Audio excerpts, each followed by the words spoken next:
Hello everyone, in today's video we are going to show you the second half of World 1-1 that I had left off at with my first video, which was getting the super broken GG easy build with King Doran's Knight Armor. Unfortunately, I didn't get any footage. My recording software kind of crapped out on me during my playthrough, so this is actually footage from a previous stream that I had done, so I do apologize for that.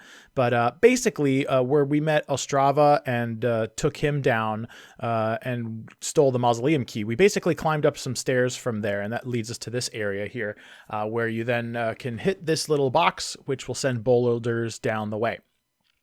And take out pretty much every single enemy on that hallway. So this is a nice little shortcut here that you can take to make your life a whole lot easier as you continue down the path towards the end of 1-1. So with this video, we're going to walk through pretty much the remainder of 1-1 and then also cover the Phalanx fight, which is the boss fight that takes place at the end of this level, and we'll go through some strategies there. So here are two little jabronis that kind of come out from the hallway. To wipe them out thoroughly, basically you just need to attack them like this, stick and move, stick and move. Another very easy way to do it as well, if you went with my broken build and you have your soul arrow spell, you can just launch those at them, and it takes 2, maybe 3 hits to drop them.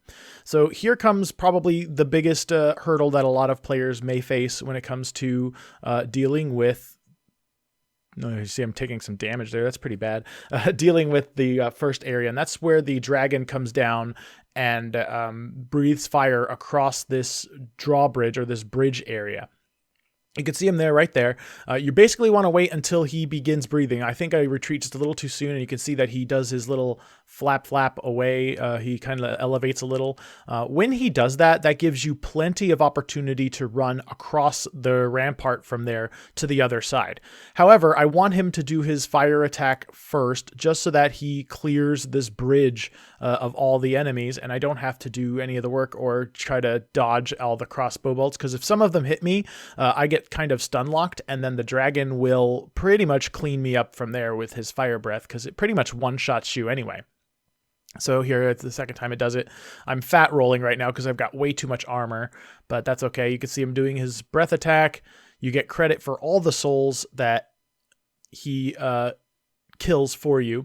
If you run up too fast, he does an immediate 180, and just like that, and then does another sweep of the fire attack. So just like that, he does it again. You might want to stand about halfway down from the second stairwell. You can see he's going to round out again. So I stand a little bit lower down that second stairwell, and then you can see him flutter. When he starts to flap up a little bit, it takes him a while to fly back to his nest and then back again. So that gives you plenty of opportunity to sprint across the rampart, and then you can take care of those dudes if you want to. There's really no need to. There's a couple of unique important items that you get in this general area. That is an unknown warrior soul. So hey, more souls, that's great. That's what you want. You want those consumable soul items to level up, especially in between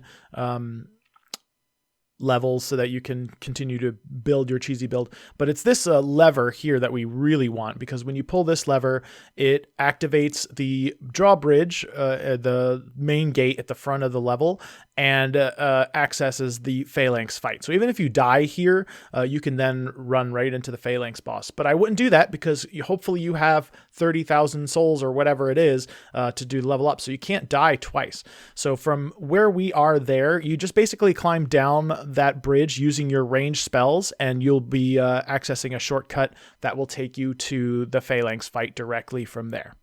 And now for the boss itself. The Phalanx boss is rather intimidating for a lot of new players, because it's just this giant mass of several little mini adds called hoplites, which are these heavily shielded spear-carrying enemies, and they basically smother and cover the boss itself.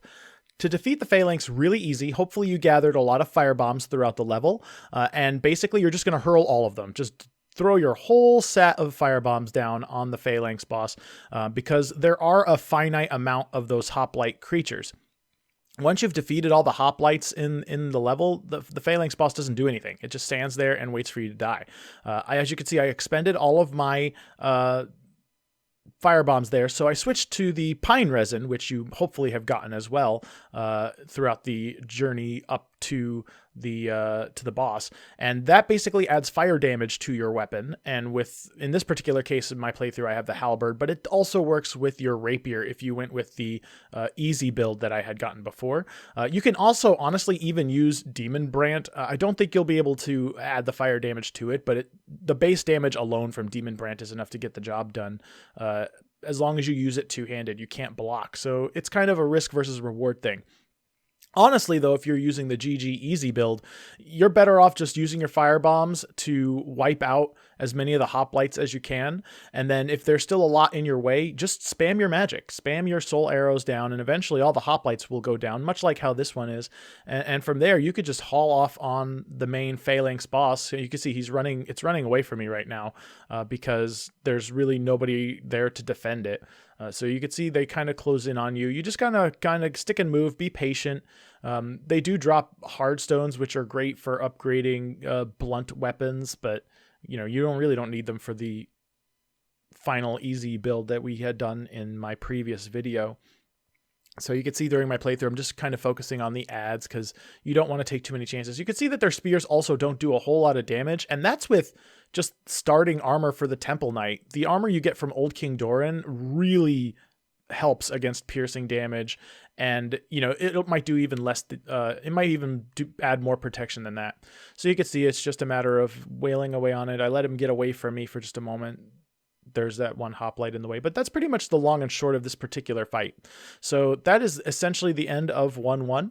After that, you would fall back to the Nexus and do what I always say to do, and that is repair / upgrade your weapons, store your stuff with Stockpile Thomas, and then from there consume all of your soul items and level up accordingly. You can store the boss soul if you want to. For our easy build, there's really nothing you need for that.